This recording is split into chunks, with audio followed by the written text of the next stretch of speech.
Why do millions of Maasai and Himba people still live by ancient traditions? Let's unveil their world together. In the vast plains of Kenya and Tanzania, the Maasai tribe thrives, their lives intertwined with cattle and tradition. Picture women in vibrant shukas singing songs of praise, while men build protective fences around their circular villages. Their connection to the land is unbreakable even as they face modern challenges.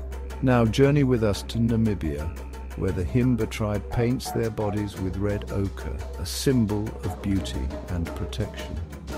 In a matriarchal society, women hold the power, guiding their people with wisdom passed down through generations. Their intricate jewelry and hairstyles tell stories of age and status, a living testament to their enduring culture. These tribes, with their rich traditions and resilience, offer a glimpse into a world where ancient customs meet the present. Experience the beauty, the challenges, and the spirit of the Maasai and Himba. Join us in discovering the unseen Africa. Subscribe now for more adventures.